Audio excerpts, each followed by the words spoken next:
Bom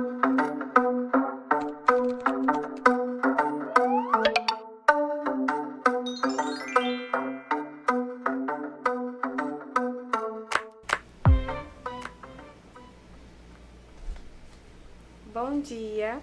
Hoje estamos de volta com mais uma live do Viver Bem com você. Eu sou Yanara e hoje contamos com a presença do Dr. Lenildo Amorim, urologista cooperado da Unimed Metropolitana. E vamos falar um pouquinho do Novembro Azul. Bom dia, doutor! Bom dia! Estamos aqui, como você falou, no mês de novembro. E todo novembro a gente fica com uma prevenção do câncer de próstata, que é dos cânceres que tem principais no homem, que acomete milhões de pessoas no mundo inteiro.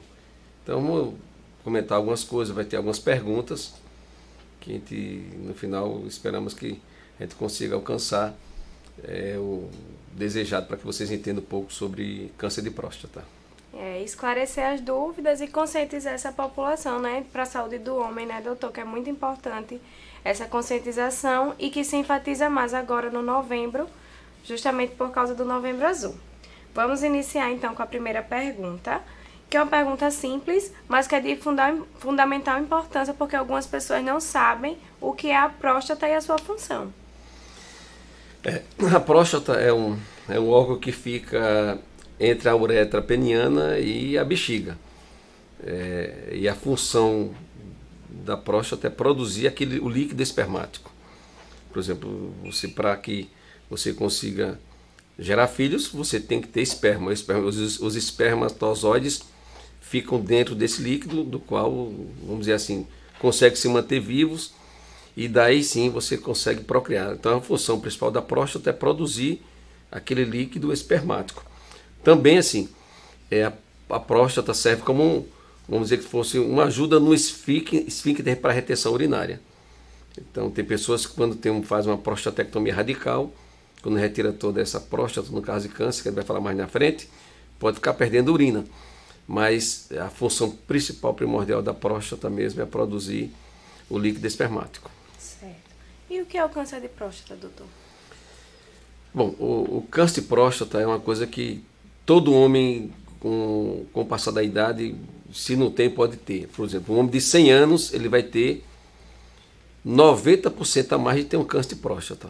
Então é uma coisa que a idade é que vai aumentando esses índices de câncer de próstata. Felizmente, quanto mais idoso você for, mais o resultado do tratamento é melhor. Tipo assim, tem pessoas que têm 85 anos, 90 anos de idade com câncer de próstata que praticamente não faz nada. Faz só um acompanhamento e essa pessoa vai viver mais 30, 40 anos. Então, quanto mais a pessoa vier desenvolver o câncer de próstata na idade mais avançada, os prognósticos são melhores. E daí sim, e aí o que é que tem que fazer? Tem que fazer isso, o diagnóstico tem que ser um diagnóstico precoce, principalmente nas pessoas de idade menor, na faixa de 45, 50 anos, 50 e poucos anos, para que você seja mais radical. Mas o câncer da próstata é uma alteração das células desse órgão que tem, e aí sim, você vai se alterando e você começa a ter um aumento grande dessas células, como todo tipo de tumor. E aí sim você começa a ter o que a gente chama de câncer maligno. Aí na frente a gente deve me perguntar esses sintomas, esses sinais, essas coisas todas. Mas o câncer é isso aí, é uma alteração das células da próstata com o passar da idade, com o passar do tempo. Certo. A gente escuta muito, doutor, agora no novembro, falar do PSA, que é um dos exames que faz também um rastreio, né? E o que é o PSA, doutor? Bom, o PSA é um exame de sangue, é um antígeno do qual, quando você tem alguma alteração na próstata, seja uma alteração de inflamação, quando você tem um que a gente chama de prostatite, ele aumenta rapidamente, ou então quando você tem alguma alteração dessas células que estão se malignizando. Então, o PSA em si é um exame que dá um norteamento muito bom para a gente pensar num exame mais adequado para a gente conseguir dar um diagnóstico. Então, é um exame de sangue que a gente faz rapidamente, do qual, como eu falei anteriormente, se você tiver inflamação, se você tiver alteração dessas células malignas, no caso tiver um câncer, esse PSA vai alterando gradativamente. Sendo que na inflamação ele aumenta rapidamente, subitamente, E no câncer de próstata, ele vai dobrando praticamente a cada ano. É um aumento mais lento, mas ele vai sempre crescendo mais e mais. Vai crescendo gradativamente, Gradativamente. Né? Ô, doutor, e o PSA? Essa é uma pergunta, acho que até de muitos homens, porque quando a gente fala da questão do Novembro Azul, já associa a questão da próstata com o toque. E uma pessoa perguntou, o PSA substitui o toque retal? Não, o PSA é complemento com o toque retal. Ele, como eu falei, eles nos dão um norteamento muito bom para você pensar no câncer de próstata, mas nós pegamos PSAs alterados com toque retal normal, do qual depois a gente faz algum tratamento e a pessoa vem a normalizar esse PSA. Então, o PSA em si não dispensa o toque. Hoje já tem alguns trabalhos mundiais a nível de Estados Unidos que diz que que vai ter alguns marcadores, a exemplo do PSA, mas são marcadores mais específicos que podem no futuro você pensar em dispensar.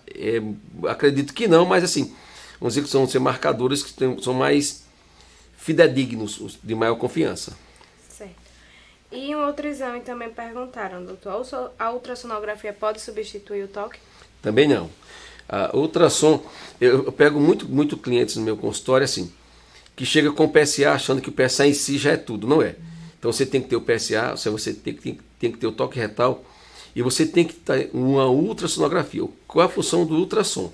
O ultrassom vê o tamanho da próstata. É muito comum de repente você ter um PSA normal, quando é um caso benigno, e ter uma próstata normal até 30 gramas, tem uma próstata de 70, 80, 90 gramas. Então assim, o ultrassom tem que existir, não precisa ser feito a cada ano, mas a cada 2, 3 anos. Para quê? Para que você consiga ver o tamanho exato da próstata.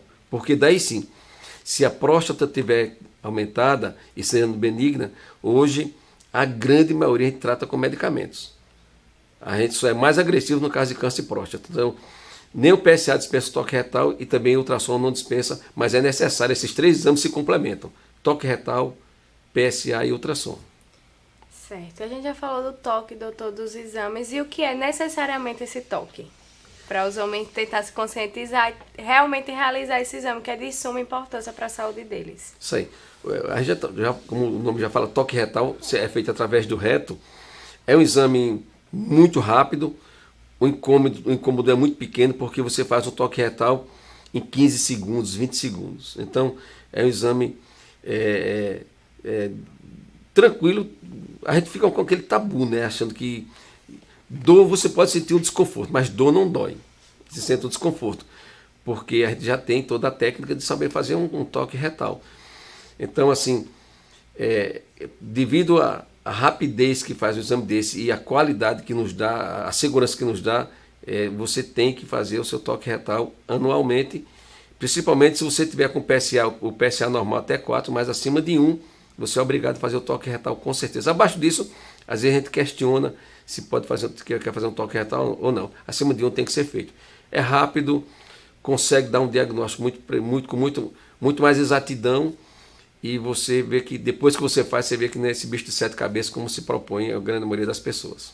É importante falar para quebrar esse tabu e conscientizar os homens, né, doutor, em relação a isso. E como é realizado, doutor, o diagnóstico de um câncer de próstata? É realizar todos esses exames? O diagnóstico do câncer de próstata, como eu falei, primeiro você vai ter uma história. O pessoal diz, doutor, câncer de próstata dói? No início não dói. E o que é que eu sinto? Vamos lá. Então, para você sentir o que você sente, começa com a dificuldade para urinar. Então você nota que com o passar da idade, geralmente depois de 50, 60 anos, você começa a ter uma dificuldade. Mas para você fechar um diagnóstico mesmo, aí você vai pela história clínica, você vai pelo PSA, toque retal e aí sim você tem que fazer a biópsia. Você só confirma um câncer de próstata, não tem como você está com câncer, não. Você tem que fazer o toque retal, fazer o PSA e você vai para a biópsia. Hoje em dia a gente faz uma biópsia transretal sem corte também, você faz guiada por ultrassom, não dói, uma biópsia indolor. E aí você pegando os fragmentos que são retirados da próstata, manda para fazer com o histopatológico. O histopatológico, você vai para anátomo, patologista, para que ela confirme que câncer de próstata você tem. E nesse exame que você faz, da biópsia, você vai saber o seu grau, você tem vários graus de câncer de próstata, Então a gente vai saber o grau exatamente através do exame histopatológico, que esse sim é que confirma toda a nossa hipótese diagnóstica.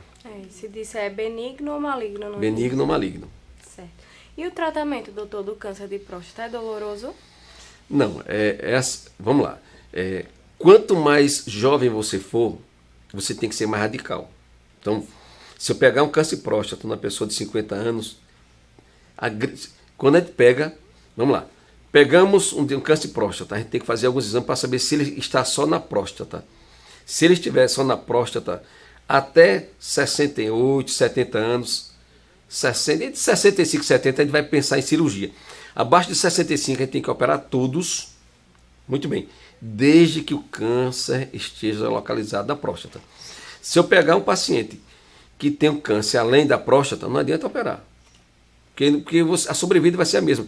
Se ele tiver de viver mais 10 anos, mais 5 anos, e eu tirar a próstata dele, praticamente ele vai viver os 5 ou 10 anos do mesmo jeito. Então, tem que ser. O tratamento, se é doloroso, assim, se for um inicial, quanto mais jovem, mais radical você tem que ser. Depois dos 68, 70, a gente não opera mais. Hoje em dia você trata com radioterapia e quimioterapia. Quimioterapia não faz mais avançado, mas você tem que tratar com radioterapia e quando precisa de alguma coisa você faz um bloqueio hormonal. Se você tiver um câncer de próstata depois de 68, 70 anos, na fase inicial você só faz radioterapia. Então, quanto mais jovem, cirurgia. Vai puxando mais para a idade, você tem a opção da radioterapia. Se tiver metástase, quer dizer, tiver além da próstata, aí sim, você pode fazer a radioterapia associada com o bloqueio hormonal. O que é que esse bloqueio hormonal faz? Você faz como se fosse uma castração. Por quê? Porque o câncer de próstata precisa do hormônio chamado testosterona, para que ele cresça e aumente e tenha metástases. É como se você fizesse você tira a testosterona, você vai matar o tumor por inanição, ele atrofia. É claro, se ele tiver ainda próstata, depois ele vai retornar novamente. Aí quando você vai pensar em quimioterapia.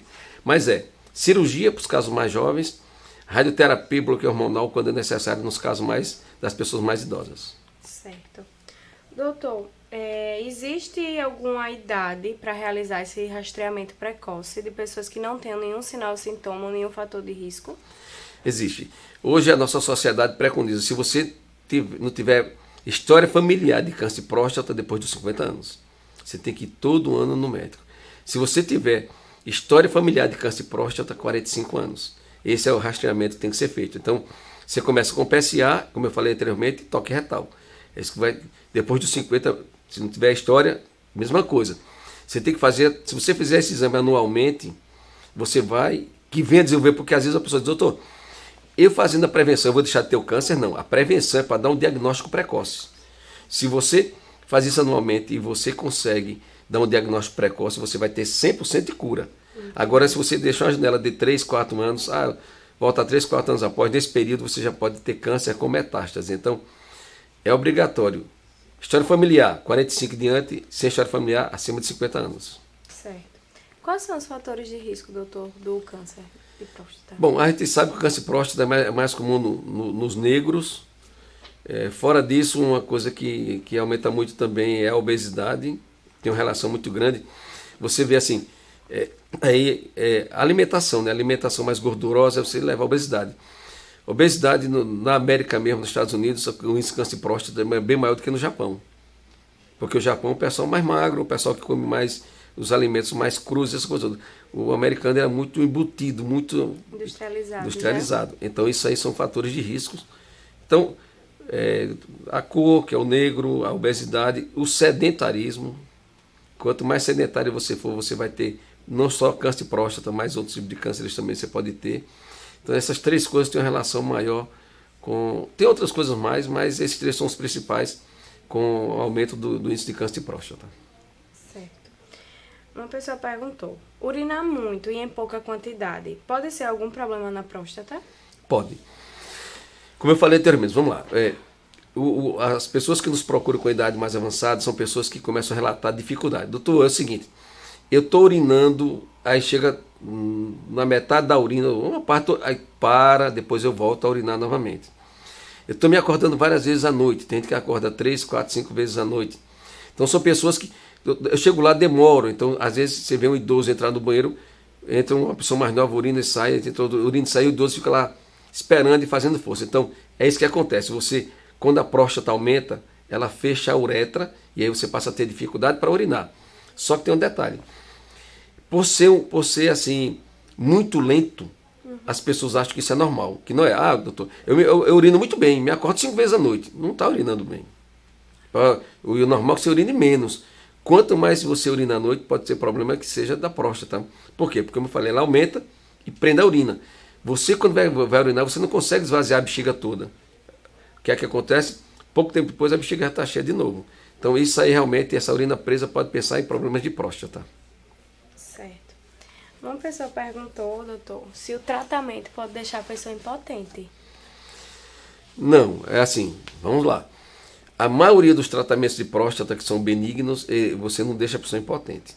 O que acontece quando você opera a próstata é que você deixa de produzir aquele líquido espermático. Então, aquele líquido termina ou zero ou sai muito pouco. Porém, assim, nos casos de câncer de próstata, que você vai fazer uma prostatectomia radical, a chance é maior de você ficar impotente. No caso de uma próstata maligna. E outra coisa que você vai ficar impotente é se você tiver um câncer de próstata com metástase.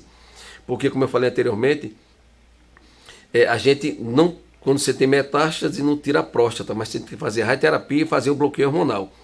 O bloqueio hormonal é uma castração química. Então, se você vai fazer uma prostatectomia radical, aumenta a chance de ter um câncer de ter uma impotência. E se você também estiver fazendo bloqueio hormonal. Fora disso, essas cirurgias que a grande maioria que a gente faz sem cortar, você faz com aparelho que não tem corte, essas aí você não fica impotente. Porém, dependendo da idade, se você já tiver uma disfunção sexual, você continuará com ela. Não é a cirurgia da próstata que vai melhorar ou vai piorar. Mas a impotência aumenta quando você vai tirar toda a próstata, ou então quando você faz um bloqueio hormonal que praticamente zera. Certo. Já que a gente já está nesse assunto de disfunção erétil, né? Perguntaram, se eu tomar Viagra por muito tempo, posso ter disfunção? Não, o Viagra é como, pra você ter ideia, essa droga, o sildenafil, ela entrou para os estudos como antihipertensivo. Entendi. Era assim, você tinha pressão alta, eu vou tratar você com sildenafil. E a medicina é muito disso, às vezes você descobre essas coisas por um acompanhamento da medicação. Se descobriu o quê? A pressão baixa muito pouco, mas também você melhoraria muito a parte da potência. Por quê? Porque ele é um vasodilatador. E é um vasodilatador específico peniano. Então, por isso que a hipertensão quase que ele não age e você tem ereção. Quem toma Viagra durante muito tempo não vai ter disfunção. Pelo contrário, ele melhora a disfunção sexual. Porém, assim, é claro também que com o passar da idade, você vai tomando a droga não é que a droga vai perdendo efeito, é porque você vai ficando mais idoso, entendeu? Os vasos vão enrijecendo mais, então o efeito da medicação não se faz muito bem, talvez você tenha que aumentar a dosagem, mas o uso do Viagra durante muito tempo não diminui, não leva você a disfunção sexual de forma alguma, pelo contrário, melhora a sua potência. E lembrando, para não se automedicar, né, doutor? Essa questão de aumentar a dosagem, sempre procurar o médico quando for necessário nessa questão. Não tenho dúvida disso, e assim... E para que você faça uso de um Viagra com segurança, você tem que ver como é que está a sua parte cardíaca. Então, assim, eu vou fazer uso de qualquer droga para potência, tem que ver como é que está a minha parte cardíaca. Porque se por acaso você tiver algum problema cardíaco, o pessoal fala muito, doutor fulano tal foi lá e morreu porque tomou Viagra. Viagra não mata ninguém. Assim, o sildenafil, a droga não mata. Porque senão você diria assim, eu vou morrer agora, me deu Viagra, eu vou tomar e ia morrer. Não é isso. É porque você tem uma patologia cardíaca grave, que aí sim, o ato sexual tem um esforço. Você vai estar fazendo um esforço. É como se você estivesse praticando uma atividade física. Que você não poderia fazer aquilo, você faz. E aí sim você vinha a óbito. Então, para se fazer isso, é bom passar no médico, o médico solicitar os exames necessários para poder fazer uso da medicação. Isso com segurança. Usar corretamente, né? A gente recebeu algumas perguntas agora, durante a nossa live, doutor. E uma delas foi se andar de bicicleta pode acarretar algum problema na próstata. Não. Essa pergunta já existe durante muito tempo, mas não causa alteração do ponto de vista de próstata, não. O que tem relação, como eu falei anteriormente, são essas coisas, a obesidade, a cor, o negro, o sedentarismo. Pelo contrário, fique despreocupado se você pratica atividade com bicicleta, isso não tem uma relação com câncer de próstata de forma alguma. Pode continuar mantendo o hábito saudável, no caso, né? Melhor, De fazer mas pelo atividade contrário. física. Pelo contrário, a atividade física melhora, no caso, você não ter problema de câncer de próstata. A gente teve mais 3 perguntas também. Uma foi perguntando se a herpes genital é uma doença sexualmente transmissível. Bom, 95% da herpes genital é sexualmente transmissível, tá? Então, são poucos e raros os casos que você consegue pegar a herpes através de outro contato que não seja sexual. Então, é uma doença hoje, na urologia, considerada uma doença sexualmente transmissível. Porém, assim, herpes não mata, herpes não vira câncer, herpes é um vírus. Infelizmente não tem um tratamento que você tome e fique curado, você melhora e aí demora as crises, mas é um vírus como se fosse um vírus, uma gripe, vamos dizer assim, que você está gripado e você melhora, mas pode ter novamente. Então, o que tem que se fazer, se você tiver herpes, se você tiver lesão, é não manter relação sexual, ou então você usar o preservativo. Uma vez você teve o ferimento, cicatrizou, pele normal pode voltar a manter relação sexualmente normalmente, que não vai passar para ninguém. Agora, quando começa a atividade, que geralmente começa a ficar vermelho, a gente chama de hiperemiado. Vermelho, forma umas vesículas, você tem que evitar o ato sexual, usar preservativo, você vai passar para o seu companheiro ou a sua companheira. Felizmente, a maioria é sexualmente transmissível. Certo. Outra pergunta, doutor, foi em relação ao pai de uma internauta nossa, perguntou se o uso de som, ele está usando sonda há muito tempo e que não coletou, está saindo alguns raios de sangue na urina, se isso é normal.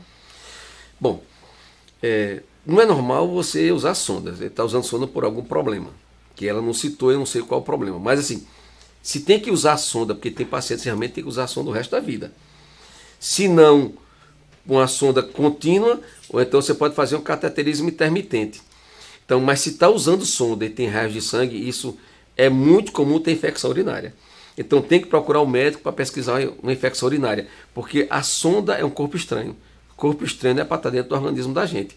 Se faz aquilo porque você tem extremamente necessário para a sobrevida da pessoa, para que a pessoa consiga viver. Mas assim, raios de sangue, tem que fazer exame de urina para ver se tem infecção. Provavelmente deve ter infecção para fazer o tratamento da infecção, no caso, quando descobrir a bactéria que está cometendo aquilo ali.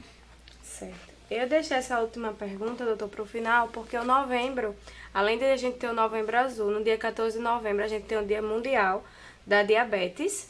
E a pergunta foi se existe alguma relação entre a diabetes, a impotência sexual e o câncer de próstata. Bom, entre o câncer de próstata não, agora a parte sexual é muito, muito comum. A maioria dos diabéticos, se não... Quando eu pego um diabético num consultório, eu digo, se você trata e você tem uma taxa glicêmica normal, perfeito. A chance de você ter disfunção sexual, ter impotência, diminui. Agora, se você não trata, se você não faz a coisa adequada, a grande maioria desses diabéticos compensados são impotentes, têm uma disfunção sexual muito intensa. Então, existe uma relação muito grande da diabetes com a potência sexual. Então, há de se convide, de se ver que você tem que fazer o seu controle da diabetes. Porque se você não tiver...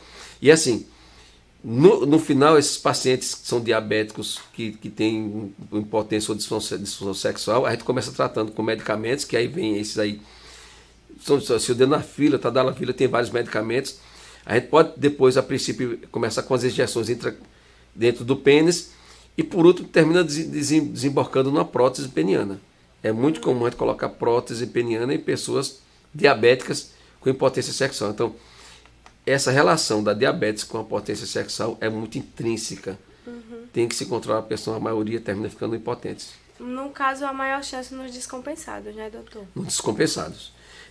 Aqui ele fala, tudo que você trata, que você previne, que você compensa, não vai ter problema. Se você é hipertenso, mas você toma um antipertensivo direto, você não vai ter problema. Então diminui muito a chance de você ter problema. Se você é diabético, mas você está com a diabetes controlada, você vai viver ter uma qualidade de vida perfeita, maravilhosa. O problema é que tanto a hipertensão como a diabetes são doenças silenciosas, né? Que você acha que não... não tem problema. E eu que sou médico, um homem assim, urologista, pega muito o nosso consultório dia a dia assim, doutor, eu não faço antidiabético, hipoglicemia oral, porque eu não posso beber. Pelo contrário, você pode até beber, claro, com restrição, Não pode, mas não deixe de usar o seu hipoglicemiante, porque se você não fizer um tratamento da diabetes, aí você piora tudo, aumenta tudo, descompensa tudo. Então, às vezes, a pessoa também se chorar, eu não vou tomar esse remédio porque eu vou deixar de beber. Ninguém é contra a bebida, você tem que beber de uma forma normal. Quando eu digo normal, assim, quanto menos você beber, melhor, é claro. O álcool, se for excesso é prejudicial, tudo em excesso é prejudicial, né?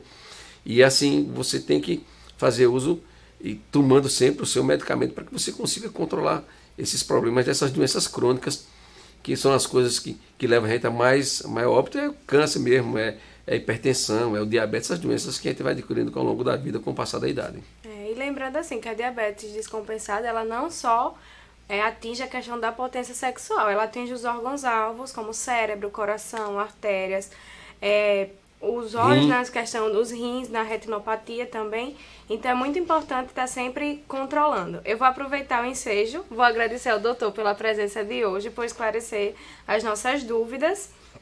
E também convidar os nossos beneficiários da Unimed Metropolitana do Agreste, que no dia 20 de novembro estaremos realizando o Mutirão dos Diabéticos aqui na sede da Unimed.